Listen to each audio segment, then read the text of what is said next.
Today, we have a very, very special episode as we are interviewing the director and producer of ZombieCon Vol.1. From their favourite scenes to shoot to funny moments on set. Let's discuss this and more on the Late Night Movie Podcast.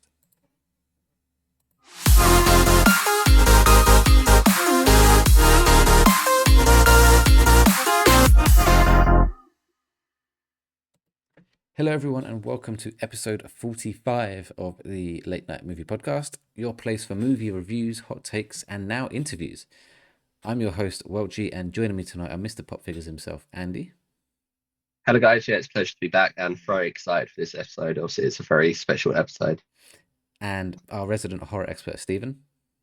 Yes, hello everybody. We are now interviewers, and I cannot wait to have a conversation with an actual movie director and actor from a movie as well. It's going to be great.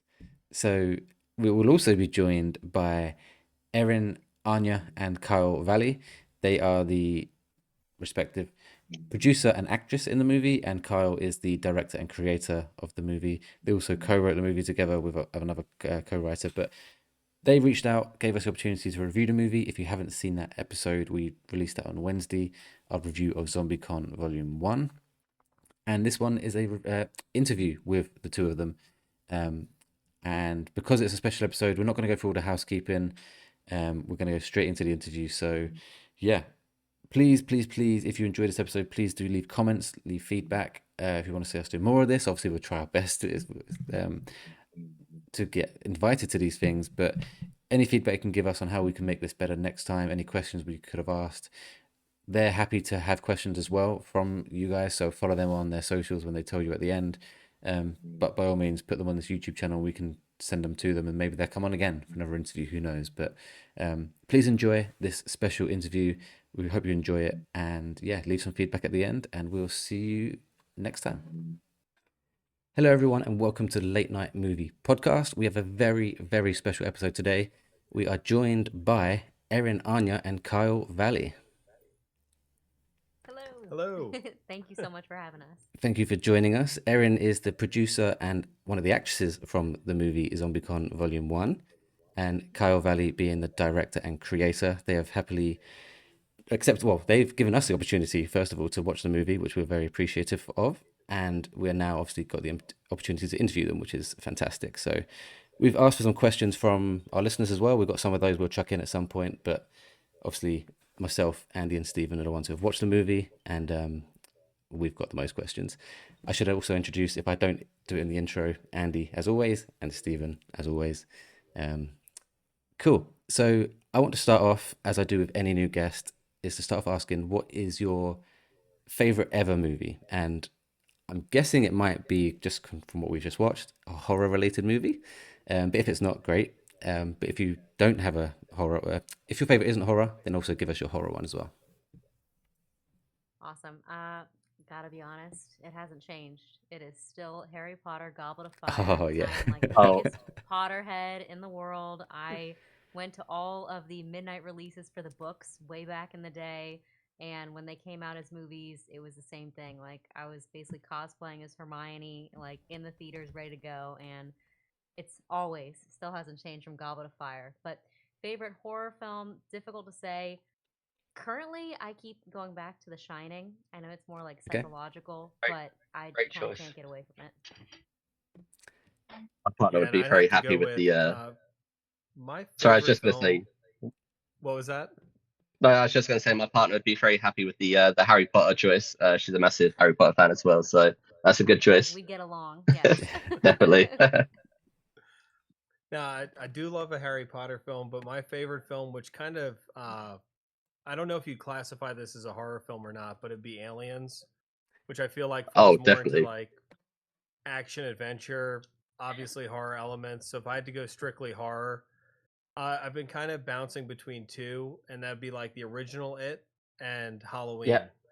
So Okay. What Halloween, the original 1978 or the remaster that they did in 2018? no. The original, I guess it'd be the 1978. I saw it in the 90s on Laserdisc. So Ah, yeah, yeah, no, very good. Where it all starts. And that movie was a hard. I don't know if you guys are probably a little young to have watched Laserdisc, but like, have you ever seen them? They're like record-sized DVDs. Okay, yeah. Oh, Yeah. okay. Yeah. I've never seen And those. like you would think that a record-sized DVD would hold like a 3.5 or 4 hour movie, whatever it was, on one side. That's the complete opposite. You got to get up every 30 minutes and flip the movie, and it came in like a set of 8, which made it horrifying as a kid because you're like getting up in a dark house and you're like kind of looking behind you, so you flip the DVD real fast. Like, okay, let me get back. No, some great choices. Interesting. You mentioned obviously cosplaying as Hermione because obviously this film goes into cosplaying. I think one of the questions we had, I don't know who was going to ask it, but we might as well go into it. Where did that inspiration come from for this film? Was your obviously cosplaying days as Hermione part of it, or is it more recent Comic Cons you've maybe been to? What was the kind of main inspiration behind the movie? This one was all Kyle. Yeah, I mean, we were trying to come up with a feature film concept, and low budget. We were obviously thinking zombies is a no brainer. It's an awesome genre. Started with Ramiro, and it's like the quintessential low budget movie. And from there, we're like, yeah, okay, how do we make it a little bit different? And I went to my brother's house, and he's a huge movie prop collector. He's got like, it's like a museum basically. And for some reason, I saw a Captain America shield on the wall, and I don't know why my brain flipped to this, but it was like, oh, it would be awesome to kill a zombie with that shield. It would probably work pretty well as a defensive weapon too. And from there, it kind of started spiraling, and it was like, well, who would have this in their house apart from someone who just collects movie props? Because I felt like that was a little too close to home, and I was like, well, Yeah. a cosplayer would. I'm a cosplayer. I have a lot of this stuff. And then the idea just literally snowballed from that like little Easter egg, that little lightning bolt moment, I guess. It's interesting how it's something as simple as seeing a Captain America shield can do that. It's crazy. I think Stephen, you was going to ask a question about that, the writing process. Yeah, so I just was really curious to find out how it was in terms of writing the story, converting that into a screenplay, and essentially how long it took you from start to finish, conceiving the idea to then finishing the last sort of moment in the film, and how easy you found that process as well. I think that it was, I mean, the beats for the beginning, middle, and end is usually what I start with, just to try to like work out a blueprint for the film. And the characters, because the main 4 characters, we had all been friends. We'd worked on a number of short films and web series prior to this project. And so I knew who that was going to be. And the only kind of toss up was the titular character of Rocket, where I was kind of on the fence about playing that myself and kind of writing it a little bit differently. But given our limited resources and knowing that I couldn't hire someone to do all the jobs that I had to do, I had to take a step back. And Manny, who is fantastic, was a partner in the production company and seemed like the obvious next choice to kind of embody that role. And so the main 4 characters in terms of the archetypes were pretty much nailed down because I'd worked with these folks so much. I kind of knew who they were and where to kind of place them and what directions to go with them. And then in terms of the writing process, it was not so much difficult, mainly because we were so limited by budget and resources and locations that we only had a specific number of places where we could go, as opposed to, let's say, if you've got like an infinite Marvel budget, you got like $300 million, you can go literally anywhere. And Yeah. so we're like stuck at, well, we've got our apartment. That's ours. We could destroy that. Yep, We've got That's fine. our friend's parents' house. Well, that's the in the end of the film. That's actually the actor who plays Javier. That's his parents' house. We were able to use that. Cool. They were so Yeah. kind to let us take over for like an entire weekend. And the only really difficult one was trying to find a spot for the tunnels. Yes. Because I mean, Yeah. couldn't Oh really my gain God. access to lower You LA. just made me remember this. For a while, Kyle was determined. He's like, if we didn't get enough money to do the tunnel sequence, like renting out a place, he had figured out a way to build them inside our tiny studio apartment and us be like claustrophobically inside, like the ultimate cosplayer, like molding and crafting tunnels inside. Right, it was going to kind of be like going back to Aliens again. It's a lot of like the red in the tunnels is definitely Yeah. inspired by that scene in Aliens.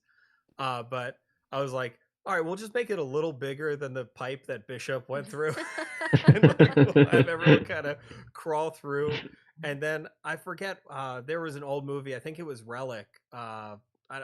Maybe not Relic, but there was one where there's a train car in the tunnels, and I was like, we could build like a fake train car, and we'll have right, you know that's the right. zombies surround the train car, We'll just be stuck in that one location for a while and like really use milk it. use plexiglass with really frosted windows so you can't see anything. It was about to be a very different sequence depending on how much money we Yeah. got. Yeah, right? but luckily we found that tunnel's location, so it was all totally okay. Yeah, Kyle's really good always because he writes like an insane amount and prolifically, like extremely quickly. He finds the characters, he finds the beats, where he wants it to go, and then he just kind of is like off to the races.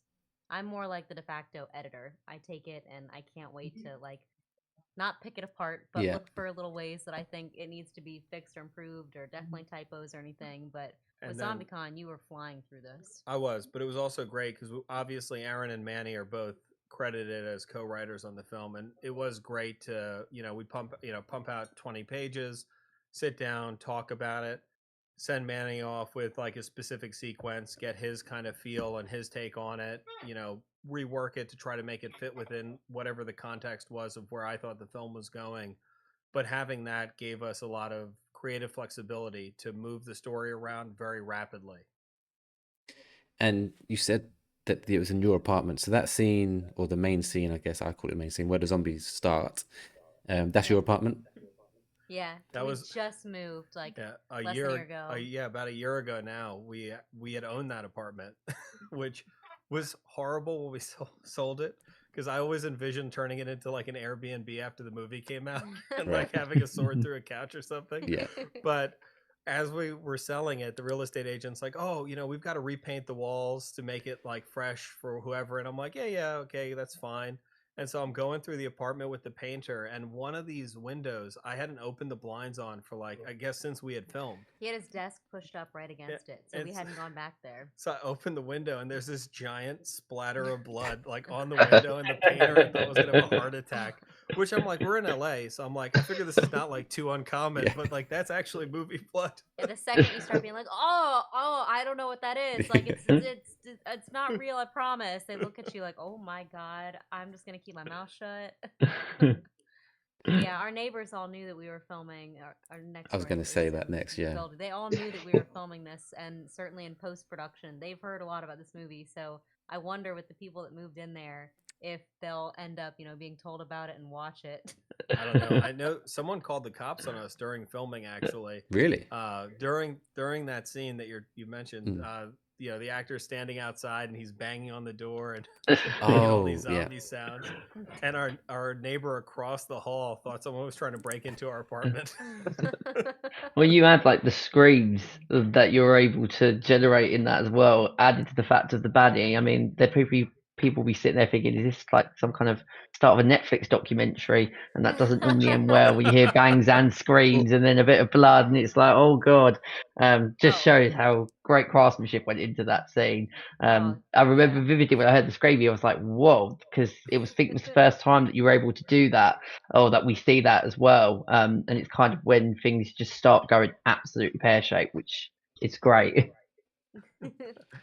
Well, it was almost the start of a Netflix documentary in more than one way. Those dead bodies that were on the porch. A little bit of a spoiler, but kind of not like. Yeah.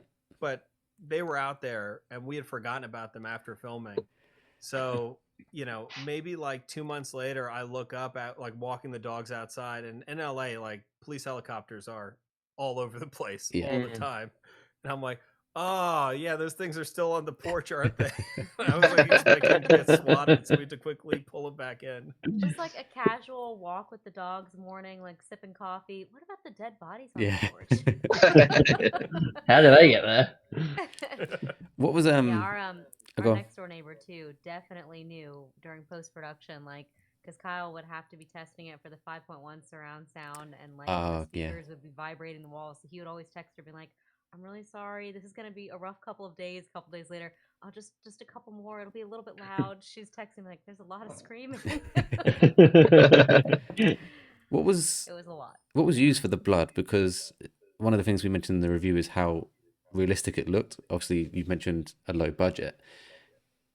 With the blood, I don't think you can tell that because I genuinely thought the blood was extremely realistic. What did you use? Is it like something that's always used in like Hollywood and stuff, or did you have to come up with something quite creative for yourselves? So we had a fantastic makeup artist named Joe Jabresco on the film, and he had done a lot of projects. And he directed me to basically drop him off at this makeup warehouse in LA, where he picked up all of the supplies. But from what I could tell, because I had gallons of this stuff in the house even after filming, it was stage blood, but it was a specific color, and I guess it comes in a number of different colors. But based on how we were using it and how that specific blood was going to dry on the actors, Yeah. he's like, "This will give us a natural spray color, of fresh blood, and it will dry properly." And then he also had a bunch of different variations for the different types of blood too, and was kind of mixing little paints in, I believe, with it to give it, again, just trying to really match the color of what it would be naturally. Yeah. So I'd have to give him all And the then- credit on that, and I wish I could tell you more. Well, the diluting it and then the weed sprayer. Oh well, for the spraying of the blood, that was just a garden pump. Like you Okay. spray your weeds in the front yard, and you hand pump it up. And he's like, "I need 2 of these things," because I was like, he's giving me his list of things to buy for him, and I'm like, "What, weed sprayers?" He's like, "Yeah, this is how we're gonna get our blood spray. Like we can't afford squibs or anything, so trust me, this is gonna work." And he just thinned the blood. I'm not sure. I don't think it was water. It might have been a little bit of alcohol, or I don't know exactly what his secret sauce was, but he thinned it enough so that it would flow through the tube and give that really, really nice spray. Because I tried after he was gone to imitate it on a number of different other things, and I was like, stuff is getting stuck all in this thing.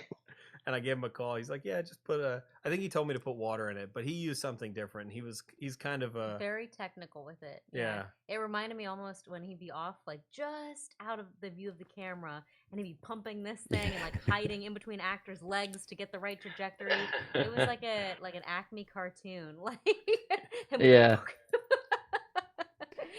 It was great. I- It was a lot of fun. I said it in like the review that we just did, and I mean I'm a massive horror fan. I've seen copious gallons of blood in my time, and the blood that is used in ZombieCon Vol.1. If you saw that in like a high budget horror movie, you wouldn't know the difference. So that's the highest compliment that I can give. It was so brilliant for the budget that you had. For the execution that you got from that blood was really really well done. I sort of compared it to sort of the levels of like the I don't know if you've seen like the Terrifier movies, which are just oh yeah. take by storm, but it's on that sort of level. So it's really really sort of masterful and really good job that was done to get that sort of high level of blood that was used many much throughout the movie. I was very happy with the amount of blood that was used without sounding like a deranged lunatic. Love it. No, thank you very much. We'll That share the was- compliments with yeah. our makeup artist Yeah. too. No, He will love that. That was definitely there. I think there's a little bit of anime inspiration in Mm. terms of the amount of blood Yeah. they're trying to go for. Just try to like overdo it to the extent where it was bordering on ridiculous while still being, Grounded. plausible. I mean, if you Yeah. hit a major artery, you're going to get a Mhm. significant amount of blood spray. So, Go but big or go home. I'm so happy that it hit hard. Yeah. How much time was spent? Obviously, you mentioned a great makeup artist. It felt to me like there was a lot of time has been spent in the makeup chair. Obviously, you got the beginning bit where everyone's in their cosplay costume, particularly you, Erin, in your painted costume, and then obviously the blood is, I guess, not part of the makeup scene because that's actually just sprayed onto them during the scenes. But how much time did you spend actually just in the chair and getting the makeup done? Because it looked like a lot. Who do you think of all the actors had the most time? Because I might give that to Christian Javier with Oh, he bald had the cap and whole- spray painted yeah. blue, 'cause He Yeah. also had like a little bit like he was already jacked, so he didn't Yeah. need any help. But Joe definitely also gave him a little bit of the definition, Yeah. giving him a little shadow, and then with the Yeah, specific lines. I wish I and- could have it every time I go to a pool. I mean, it's good. Just individually outlined all So- the abs is fantastic. He might have spent the most time, but also the spoiler alert if you haven't seen it, like earmuffs for a second. But the 4 main big bads at the Yes. very end, they Mhm. definitely had the longest because they had like individual foils and prosthetics being put on Right, yeah. and then being painted around. And Joe actually, it was the only scene in the entire film where our SFX makeup artist brought on an additional artist to help him with those four. But yeah, it was amazing. I mean, we wouldn't have a dedicated like giant space to be doing the hair and makeup, and Yep. he would kind of craft out his own little like corner wherever we were. So in our Rockets apartment, it was this little half bathroom upstairs that was like it was the size of like a hall closet, and he had done all of his makeup and blood bottles everywhere filling it, and a little stool was pushed in there for someone to sit in and get like Mr. Reynolds. I'm That's where he got all pretty sure a couple zombified. actors sat on the toilet while Oh they were yeah. getting their makeup done. I obviously lived close, like no one was using the restroom, but like Yeah. that was being used as like Hopefully the not. makeup chair. But yeah, it wasn't super intensive in terms of time spent there, like you mentioned with the blood splatter. It was Yeah. like usually right in the scene. But some of them, like after Mr. Reynolds, we filmed that the next day, the conversation where we're all in a circle. Or sorry, before Mr. Reynolds. We're all in a circle discussing what happened. Yeah. They're finding out about the apocalypse. And that one we had to match what we'd shot the day before, the aftermath of the Devon kill. I was going to ask that And so, next yeah, because, yeah. like you So say, with the there was last one, with the four of them, did you have to shoot that all in one day and get it right on that day to avoid having to do that twice, or did you do that multiple times? No, we actually had 2 days scheduled for that shoot, Mm. and we went to 3 days. We had basically shot the whole film over 30 days, and we probably Okay. had 4 kind of rest days that Mhm. were placed in, and we used all 4 of those as just extra shooting days because one thing wouldn't hit or it doesn't feel right or everyone's so exhausted from the night before. I was kind of like, all right, we got to pull the plug because the energy isn't where it needs to be for Yeah. this specific scene, or it's just not feeling right. And luckily, everyone was really game because, I mean, honestly, everyone was a super big team player wearing multiple hats, so we Yeah. were very lucky in that respect. Mhm. Yeah, that must have been tough for them four to have to sit through that process 3 different times. Um, Yeah. what? It did Go on. because we filmed mostly chronologically, so that was at the very end of the month, and it felt like we had been through a Yeah. war. That with house this had movie. there was one AC'd room in that house, and that was for the makeup room Mhm. because it was so hot. As soon as they walked into the shooting area or the rest of the house, it was about 90 degrees in the house. The latex and their sweat would kind of start sliding everything off, so you'd have to kind of continuously reapply everything throughout the night of shooting. And we were all sleeping in that house while we were shooting there on air mattresses, and some of the worst nights of sleep I've ever gotten, drenched in sweat. We were so jealous of the 2 makeup artists and the 4 Xander Rules zombies because they were the ones spending almost all the time exclusively in the AC room. Yeah. Yeah. So what? Obviously, I don't want to go into too many spoilers, but one thing I think is a good question to ask is what was the most fun scene to direct? I guess first, and then for Erin, what was the most fun scene to act in? That's actually the first time I've been asked that question. Most fun, I'd have to say that the Devon, scene where we first kind of encountered the zombies. Yep. Just because it was my first time ever getting to play around with a lot of those toys and having to kill someone on screen. I'd done a ton of short films and web series, and obviously you kill people with guns and stuff, and that's all like a prop gun and CGI, and it's fine. But there was something really satisfying about using a samurai sword and being able to block and choreograph that whole thing and be in the middle of it. I'd say that was definitely the most fun. All right, well, stole my thunder. I definitely I know it's Claire's big moment Yeah. with the katana, and obviously it's the most fun from an acting perspective because I know what's going on, but they don't know what's going on. There's so many different layers to that scene that are fun to play with. That was my favorite as well. It was the first time that we had the blood splatter of any Yeah. sort that we filmed as well, so it was just adrenaline pumping crazy. I'll give a close second though to just after that in the round discussion right before Mr. Reynolds pops out because again, like acting wise, I know. Well, I assume whoever, if you're watching this and you're getting spoilers, I think that hopefully you're interested in going and watching the Yeah. movie if you haven't yet. But we are giving quite a lot away. The round discussion was the most fun acting wise, and again, it was sort of like Claire being pitted against the other three in totally her own world and what she was coming in with. So much fun. I'd say the stress level helped a lot, making those like the most fun, because after that, like when you get to the later parts of the film, like the set pieces become more innate. We're traveling to different locations. I don't have total control over the locations. Just the problems multiplied every single day. It's seemingly after that, so that probably diminished a little bit of the fun, because we both had our producer hats on and having to solve so many different problems that are just like, they're not the fun part of filmmaking. They're kind of like the business part of filmmaking, which is kind of a bummer, but is necessary. Well, that leads on to my next question. What is the most difficult part to direct? And then, well, what scene posed the most challenges? And I'm guessing it's these later scenes then. I would say that the most difficult one for me, was the tunnels. Okay. We had a very strict in and out on that location, and the first thing we shot there was the actual kind of underground scene in that red cage kind of thing. And I had found this stuff called like fake clean dirt, like stage dirt, which is supposed to hang in the air for camera for a specific amount of time. When you step in it, it pops up. And I had never used it before. So I bought like a whole like 5-gallon jug, and I put a little bit on the ground, and I was like, oh, this is not doing anything. So I dumped the entire canister out and filled the entire room with it. And the person that was monitoring it called the owner and let him know what we were doing.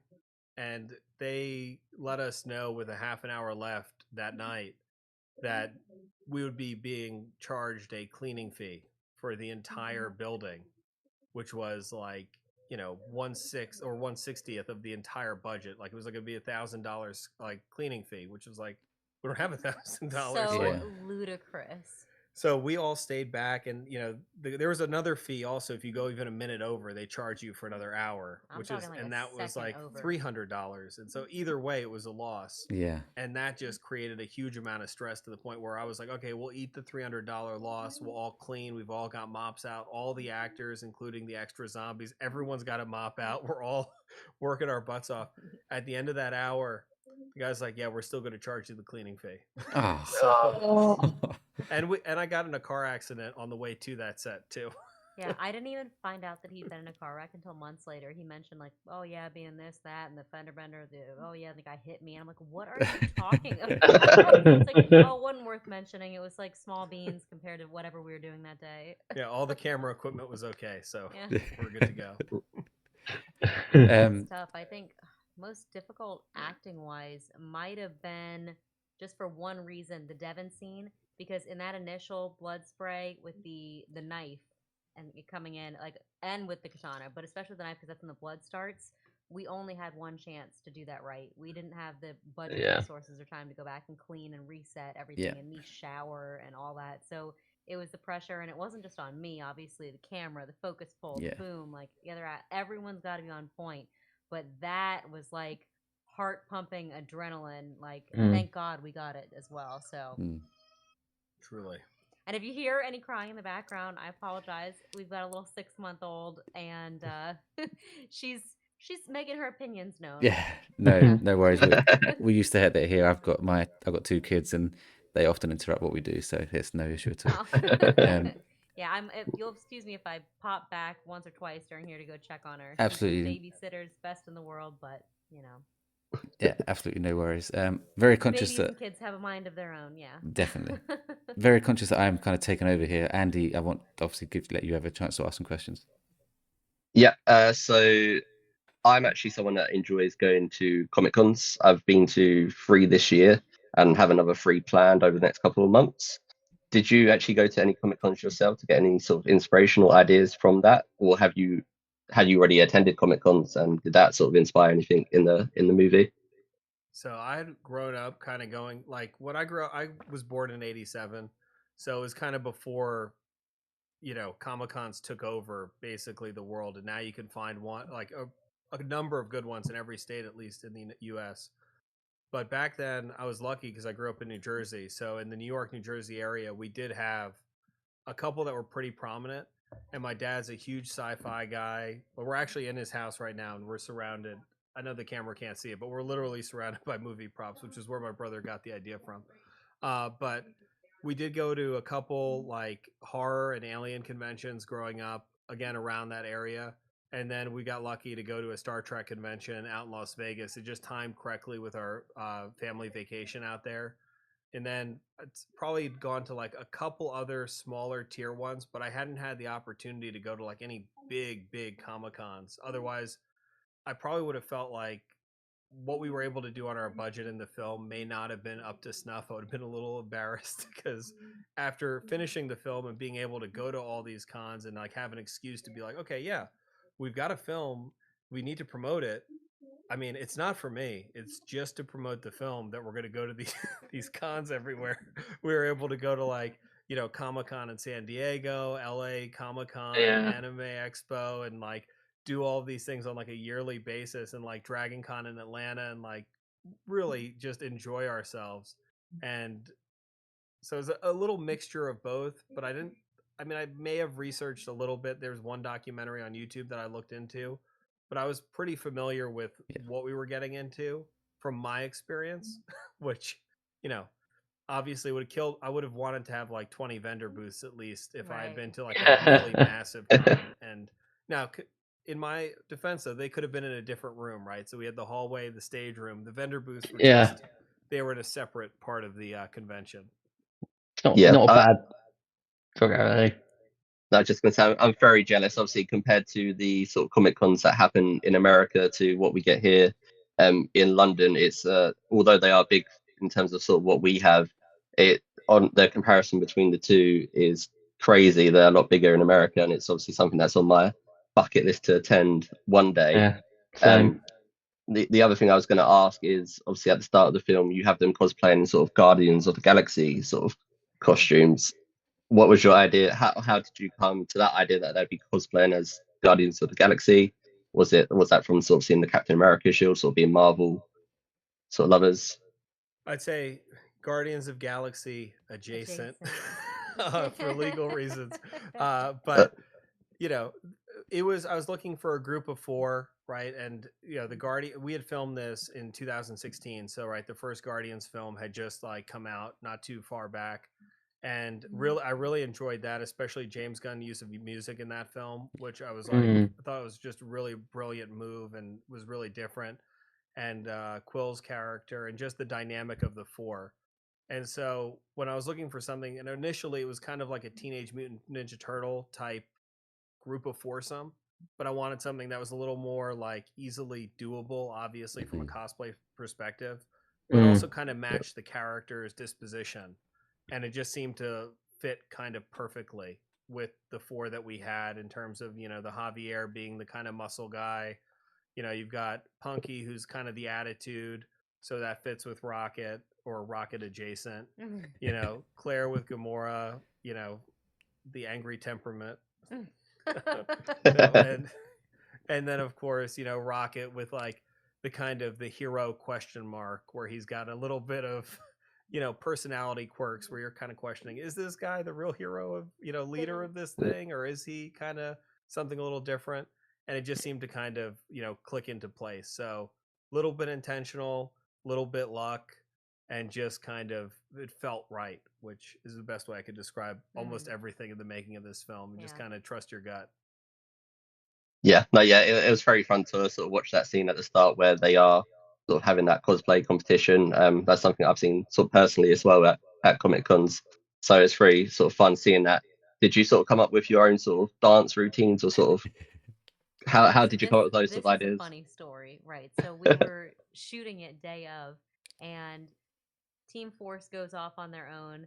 Xander Rules goes off on their own, and I think individually they'd ask Kyle, like, "Hey, do you mind if we go ahead and throw together some choreography?" Well, actually, it was they were like, "What do we do when we get on stage?" And I'm like, can you guys choreograph something? You know, like, because I'm thinking in my head, like, oh, of course, everyone knows how to choreograph like a lightsaber fight. Like, I mean, I used to do it all the time. Like, and I didn't realize maybe for them it was like a little bit more like, yeah, we didn't do this as kids. So it's like, well, you know, you figure it out. And they're like, okay, and they ran with it. And for Xander Rules, I was like, listen, this needs to be over the top, ridiculous. Like this is your, you were thrown off by the Rocket's plan.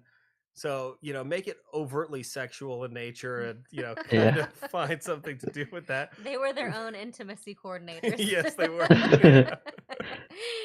But yeah, it is hilarious. See, I'd never even asked you that. I thought it went a lot more smoothly. But each group went ahead and choreographed their own thing. And so when we're watching it, the Rockets in our own room, like that was the first time that we'd seen them do it actually. So our reactions are genuine. And funny enough, we ended up filming our like decoy dance after we'd filmed that sequence. So the original dance that they were cosplaying, we actually cosplayed their dance. It was like a whole Inception acting exercise. Going back to the zombies, obviously in movies, TV shows, there seems to be either you go the slow zombies like the Walking Dead style, or what I call the 28 Days Later style. You've obviously gone more that route. Was that always the case, like from day one, or did you kind of consider the slower Walking Dead kind of zombies? No, I always wanted to have a faster zombie. Yeah. I mean, I love the Walking Dead initial zombie, but like as soon as you get to 28 days later and you're like, the whole idea was in my mind that our zombies were, above human in strength, not necessarily in the beginning because they were above human in strength, but those natural limiters that we all have for pain thresholds and body tolerances were uninhibited because of this metamorphosis. So they were unleashing 100% of their power. Even if sinew was snapping and ligaments were tearing, they were going all out and kind of showing what the maximum version of them could be. And as the virus, or I guess in this case the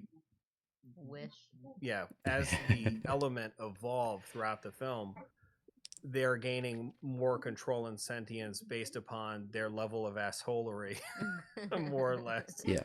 And, learning how to manage that in a more kind of, I guess, intentional way would be the easiest way to put it. But yeah, definitely there's always going to be a fast and stronger zombie because the slow ones are great, especially if you've got a mass of them. Right. Yes. But because of the budget and because we're only going to have a couple zombies, it was important for each one of those zombies to pack a significant punch. Yep. So they had to be stronger and faster. Yes, that's a really great point. I didn't consider that. Sorry, go on, Stephen.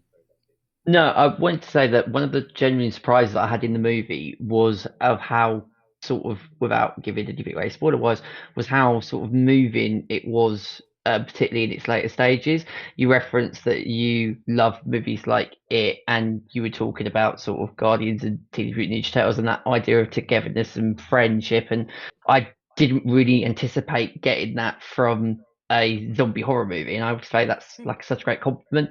So was that always the intention, or did you find that that sort of just came to you as you were writing the story, or was that always a deliberate idea that you wanted to have the third act really play with that idea of friends and togetherness whilst killing zombies in gratuitous fashion? I love that. It was definitely an intention. Like, so a lot of this is like from a story perspective was anime derivative in terms of, when you have an OP for an anime, right? You've got the character introduction, you give a small hint of the mechanic that the world is going to play by or what makes it different from, reality. In this case, our wish. And then as we get to know the characters, stakes get continually raised, and we're personalities, and basically that emotional froth starts boiling up and boiling up and boiling up to the point of just kind of explosion. And so that was definitely always the intention, to have that kind of shoehorned in. And from, again, I always go back to a budget perspective because we always knew we were going to have a very, very low budget. The emotional playing between the characters was something that I knew we could do on a lower budget and still, hopefully get the audience invested in these characters in a way that we might have been able to do effectively had we had, $1 million budget or something and been able to put them in graver stakes or do things that were more optically obvious. But because we didn't have that, it was kind of trying to find that same level of intensity, but looking inwardly into the characters and exploring the stakes for them on the screen through those relationships. So intentional problem solving, again, it's kind of just trying to find that happy medium, and your gut just kind of clicks in and is like, okay, that's the way forward, and try to hit it as best you can. There's a few moments in the movie which I genuinely laughed at, and I just want to understand whether they were bloopers which you decided to keep in, or if they were just planned. Obviously, the first one that comes to mind is obviously your part, Erin, when you got the gloves on, you're struggling to rip off the tape. To me, I found it genuinely funny, and it kind of reminded me of a blooper you'd see at the end of a movie. But I liked having it there. Was it a blooper or was that an intentional? Blooper. It was so yeah. Okay, Total cool. Yeah, blooper. I thought so. Yeah, because we had to do ADR later and replace, but when we were on set and I was ripping that and I have the mask on, Kyle's behind the camera saying some iteration on, "Come on, like rip it, just rip, Erin, Erin, rip the tape." And I'm sitting there under the mask on, I'm trying, and it just ended up being, I guess, funny enough Yeah. in the can where it needed to be included. Yeah. Total blooper. And it makes total sense when you watch it back. Yes. With those latex gloves on, and you're like dealing with, it was getting with twisted, gaffer and I've tape that got the gets stuck fake to the gloves. blood all over, and it's like, oh my god, this is not happening right now. The other part is when I think it's Rocket is showing off the new costumes when they're about to go out and get to his mum, and he kind of rips it off, and they all fall down. Is that the same situation? Another blooper? No, that was intentional. always intentional. Okay, cool. Yeah, so we had initially in the script we had planned. I had planned a really extensive like pulley rig, and he was gonna like do this pulley rig, and he was gonna unveil these costumes, and it was gonna be like this epic moment. And I never got around to making the pulley rig, and I was like, screw it, just rip the thing down and have them all fall down. Like you've totally just messed it up. Now, I do believe that Manny, as in Rocket, saying, "Well, shit," was just his improv. That was an improv. Yeah. I do want to get to listener questions in a minute, unless Andy and Stephen have got some more. The only other sort of main question I wanted to ask you guys was sort of about your sort of directing style. And are there any other sort of directors that you took inspiration from in terms of sort of the style that you use? I don't now. I'm a huge cinephile, so I'll sit here and list off like 50 Don't directors. get him started. But I will say that like if I had to put one person on top of that pile, it would be James Cameron. Simply from the fact that he's he's someone from my understanding again, and there may be many other directors who do this. Just I'm like self-taught from like basically behind the scenes documentaries and YouTube content. So please forgive me if I'm getting, any of this askew, but from my understanding, he is the only one that has continuously done all of the jobs on, a movie set from top to bottom, and has been kind of invested in learning each one of the kind of pieces that go together, from audio to obviously cinematography to blocking, to directing actor, like from story creation and basically having the whole package. And I'm sure that there are many other directors that fall under this, but that would just be, from my personal standpoint, like kind of king of the hill, someone that I'm always trying to look at and take inspiration from. But in terms of broad stuff, I mean, the well is so deep, from obviously greats like Spielberg,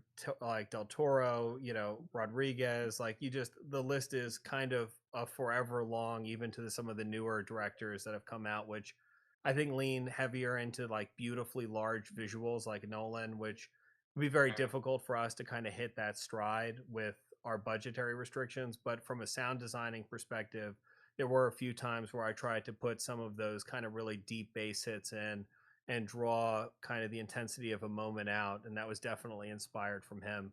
And I'd definitely say Ridley Scott too is obviously up there. And I'll toot your horn. Kyle was fantastic about, depending on which actor he was speaking with, he would learn. Well, one, we had relationships with like the main actors, and he quickly would form relationships with whoever he needed to. But he would hone in on what their conversation and communication and even acting style was, and how to get them to the point that he needed to get them to. He wouldn't speak to Mm. everyone in the same way or Yeah. give everyone the same kind of direction. He really would take it on a actor by actor basis and definitely craft his style to what that actor needed to get them to where they needed to go. I'd Yeah, like and to. that just oh, comes from me being an actor. So I just try to talk to them the way I would want to be Yeah. talked to, like, Yeah. on set. So How did that relationship work with you two specifically? Obviously, being a married couple, I imagine that makes it harder. I would say in some ways, but really the most ways it would make it easier Okay. because we could be extremely straightforward Honest, with each yes, other. yeah. And Yeah. you know, I mean, like, because I of course wasn't just acting; I was producing Mhm. and script supervising and second ADing and all that. And so I was heavily invested behind the scenes in everything that was happening. So when it came to the acting, a lot of times as well, because I started as a child actor, so I had a lot of experience on sets. Mm. And luckily, Kyle also really believed in me and that I could hit the marks that I needed. And so he would usually like wait for my close ups to the very end and be like, "Yeah, you're good with like one or two. You'll Yeah. be fine. You'll be fine." So Uh, I kind of, it was a little bit tougher in that regard, but it was like we had that kind of communication where he knew he could say exactly what needed. I would understand where he was coming from, and we could get the shot that we both knew we needed for the movie quicker and probably as quickly as we could. So yeah, it's. it made it better. I think it's why you see a lot of directors reuse actors. It's you build up a Yeah. trust Yeah. with them Mm. Yeah. and a shorthand, and you can cut like you can cut through the minutia and get to the point quicker without offending or hurting feelings because everyone is ultimately there for the same reason, and that's in the best cases to make the best possible movie, Right. regardless of if it's a high budget, a low budget, Yeah. a medium budget.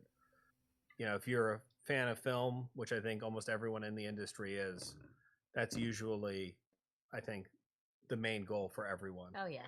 Probably some occasional discrepancies with people who are avoiding the IRS or needing a quick paycheck, but apart from those individuals, You're not going to find many of those with a quick paycheck on an indie film set. Yeah, that's not going to be a problem for us. Erin, you kind of answered my last question that I had regarding that you were obviously producing and co-writing and acting, and I was just I was fascinated by people that are doing multiple jobs on a set. Did you find it easy to jump from sort of producing to acting? And when you were acting, were you then consciously in your mind thinking about the shot, or were you able just to immerse yourself fully in that job and then worry about that when cut was yelled on set? Yeah, absolutely. I had like two modes and two distinct personalities, and it was the moment that he finally is like calling action, everything else just disappeared into the ether. I was Claire, I was in this world, and that was so comforting because Mm. all of the other, like 99% of the time, I'm running around like a chicken with their head cut off, just solving problems and plugging potholes as they, pop up because it never stops. And I'm not the only one, like we were saying, everyone wore multiple hats on this film. You have to, especially on an indie film set. But yeah, it was difficult to an extent because it was just so much. It was a lot of stress, but it was really like peaceful almost in a way. Like I'm going underwater, like I'm no longer Erin with all those other jobs to do. I'm in this world as Claire the moment that the, action is called. My final question before we get into listeners one, we obviously have a movie podcast, but we also have a gaming podcast, and I have to ask, are you gamers, and did any games inspire any parts of this movie? Well, I'll let you answer first. I mean, I was a huge N64. I dabbled in Xbox a little bit, but I was pretty classic, old school, the usuals with the Super Mario, Super Smash, Mario Kart, Pokemon Stadium. I was a huge Pokemon nerd, so I played that thing like ad nauseum. But we did go through a phase as well with Manny, Kyle, and I, because Manny actually lived with us, Rocket, for a while, especially during post production. And that was like our deplug break. Just hit Yep. N64. What were No, we no, playing on? We we're- switched it that Yeah, time the new Nintendo to the system. new Nintendo system. But yeah, we Switch, played a yeah. whole lot of Mario Kart Smash and Brothers. Smash. No, it was mainly Smash Brothers. Yeah, and for me, I used to be a huge gamer growing up. Like, I was lucky enough to get basically every system when they were coming out, and that was like a big deal for me. And I'd invest like a copious amount of time into every single video game. I actually wanted to go. There was a time where I was like toying with the idea of being like, well, maybe I could be a professional gamer when I first got Halo, because it just started being a thing. Because like Yeah. prior to that, it was like very rare for people to kind of get into it. And then I remember my brother's friend came over and like absolutely destroyed me. Or I think we met up online and he just like tore me apart. And I was like, okay, obviously I don't have the tactile response for this, but I continued playing games. Like I probably Gears of War was sadly one of the last ones that I was able to just start and finish like Yeah. in one shot, because as soon as that was done and as soon as I got to Hollywood, my time just turned into a total vacuum where it was like every second I have, I was trying to dedicate in some way to find a way into the industry or network or work on my craft or do this or do that. And sadly, I mean, I'm literally actually, funny enough, I'm staring at every single system that's ever been made. My father's a video game collector right behind this camera. Literally everything all the way back to Atari is right on that wall. But yeah, I haven't been able to enjoy them to the fullest extent because I'm kind of a completionist and I'm a slightly obsessive personality. So if I Yeah. start playing, I kind of get sucked down a rabbit hole. But I will say, Titanfall.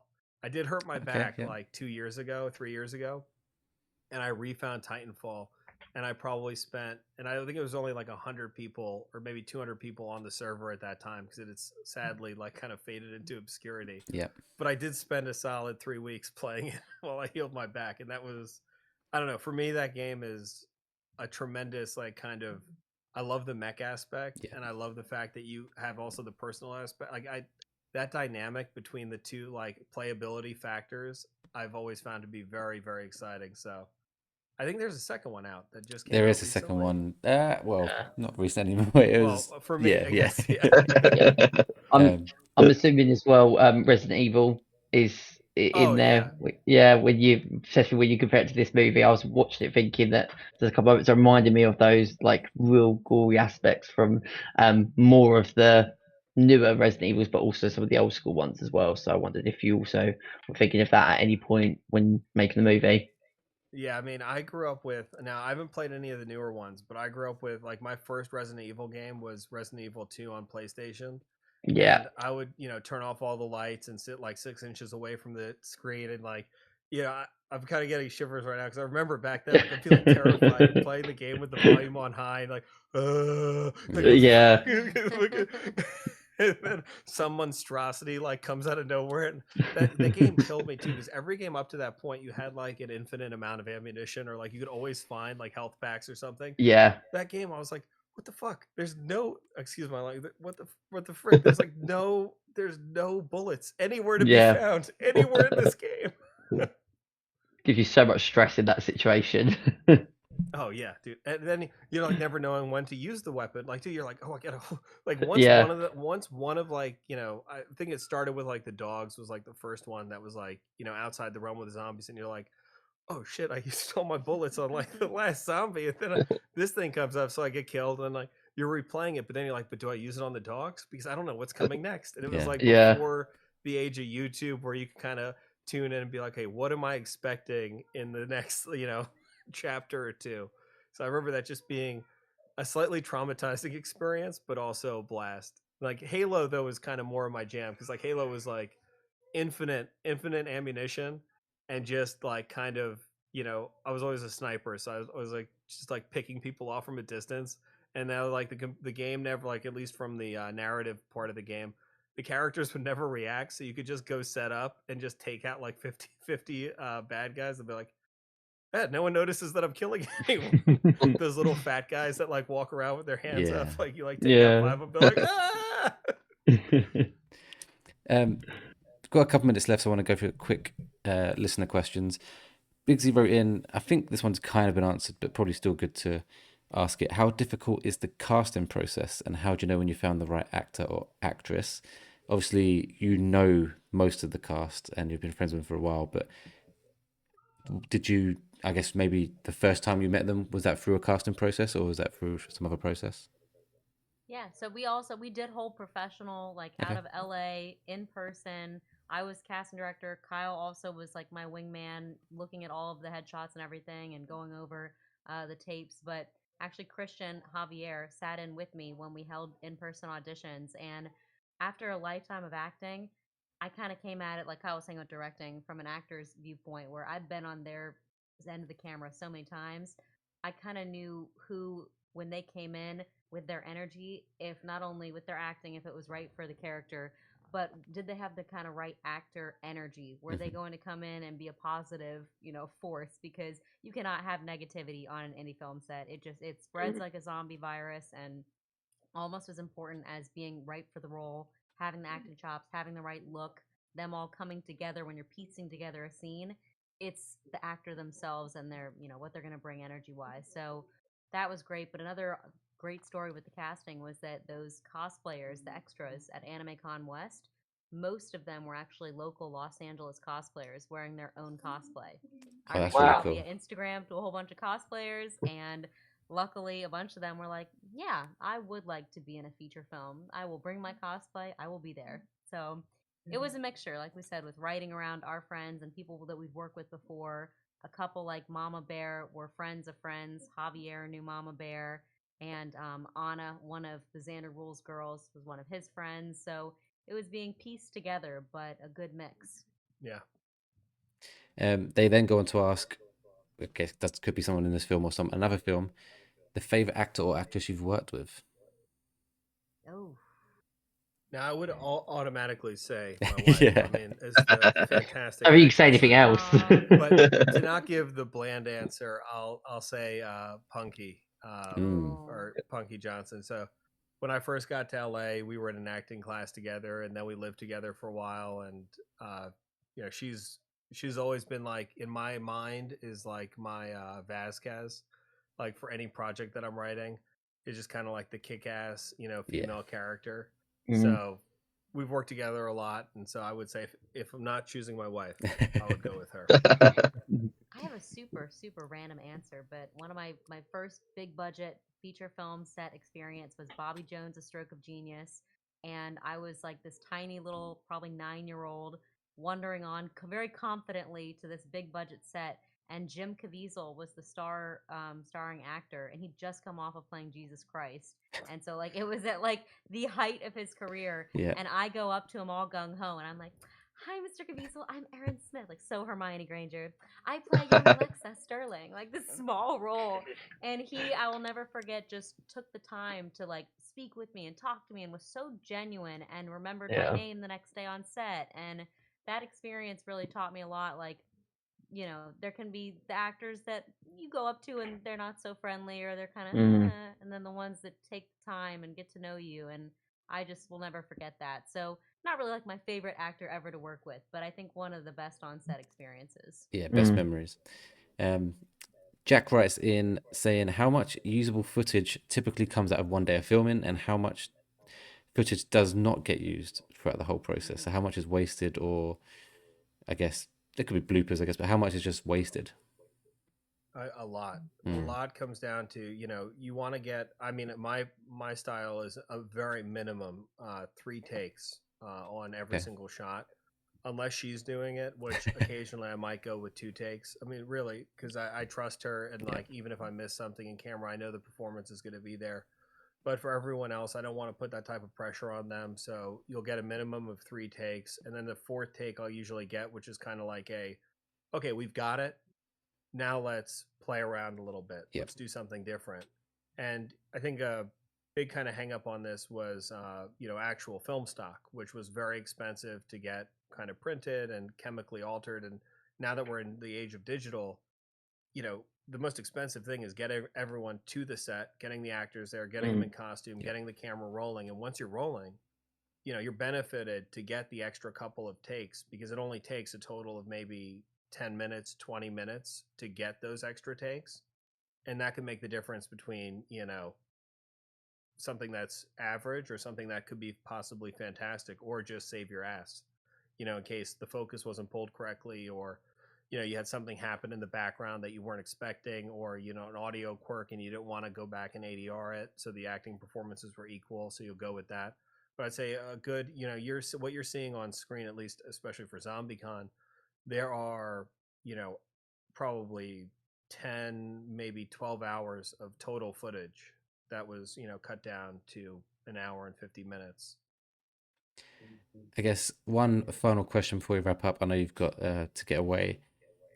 ZombieCon Vol.2, is that happening? Is there have you started that process? If you can give us any hints towards that? Yeah, so the scripts are written all the way up to 5, with the story beaten Wow. out to 10. Well, I'll take this moment I wanted to throw back to Andy's comment about Comic Cons in the UK. I just wanted to say, you guys may not have like San Diego Comic Con, but you guys are the home of Warhammer, and that's like been my like passion since I was a kid. I got a second edition game when I was very young, and so when I was designing the story, apart from an anime perspective, I also I've read all the books, so I wanted to have an expansive universe, something that grew and translated through to like a bigger and bolder story with each and every movie. So we've got up to 5 written, and I would have said prior to this year, there'll be beautiful things to have on a display case that I know where the story goes and I can read them whenever I want. But after the reception we've gotten from ZombieCon Vol.1, we've already gotten a little bit of interest, and we're kind of moving forward with, pre-production, hopefully the early part of next year. So things are looking good. Yeah, Things are looking good. that's Very, really good very news. excited to see Volume 2. Excellent. Well, let's wrap it up there. Thank you so much to Erin and Kyle for coming on. Really appreciate it. Before we do go, do you want to let us or let the listeners know where they can find you, follow you, where they can find the movie? Absolutely. So ZombieCon Vol.1 is currently, sorry y'all, only available on VOD in North America. However, we are hoping for great news on more international territory soon. And also, we have a DVD release on October 14th. So that'll be on Amazon Prime. The pre-order link will be shooting out soon, but it's available. Amazon Prime ships everywhere. So that's great. And our website is zombieconvol1.com, the number 1. And we have all the links to where you can purchase it on VOD. Yeah, and I mean, this is totally unrelated to the movie and everything we're talking about. I'm just thinking about something completely different. But whenever I want to, play a game or something that's not in my country, I've heard of these things called VPNs VPN, that yes. people use Yeah. occasionally. So, not that I would ever suggest using one for this film, but that's There's a just will, there's a something way. I've heard of before. And then because I run the social media, I would definitely not want to miss the opportunity to say, please follow us at ZombieCon Movie across all the socials. Well, he runs TikTok. I got everything else. And you'll be interacting with us. So shoot us questions, reach out, let us know if you liked the film, if you liked it a lot, if you hated it. We are all open to comments. More about if you liked it. But I mean, certainly if you didn't like it. So I love the t-shirts that you guys have got as well for it. Like, it's just awesome merch already off the bat. Thank you very much. Thank you. And thank you guys again so much for having us on. Yeah, this has been a blast. There's been so much, and for watching the film as well. And I love the viewer questions too. Thanks everyone for writing in. This is so much fun. You're very, very welcome. And as always, Andy, where can people follow you? So you can find me over on Twitch at Andy_Wyatt_07, or over on YouTube, Facebook, Instagram, and TikTok at AB Collectibles or AB Collectibles 24. Thank you very much. And Stephen, where can people follow you? Yeah, just on my TikTok at DJ Bagpuss and my YouTube channel of the same name. Thank you very much. Thank you all for tuning in to the Late Night Movie Podcast. We really hope you enjoyed this very, very special episode. If you did, please follow us on all social medias with a handle at the LNG Pod, and be sure to join our Discord community using the link in the podcast description. Next week, we are looking back to the 2010s and talking about our favorite movies from 2010 to 2014. That should be a fun one. Until then, I've been your host, Welchy. My guests have been Andy. Yeah, thank you very much as always, guys. It's been a pleasure. And yeah, it's been great talking about the film and the process and stuff. So yeah, it's been great. Stephen. Yeah, it's been a great one. Loved having this conversation. And thank you guys again for coming on. And our very special guests, Erin and Kyle. Thank you guys so much. It's been an absolute blast. Thank you. It's been amazing. Thank you all for listening, and we will see you next week.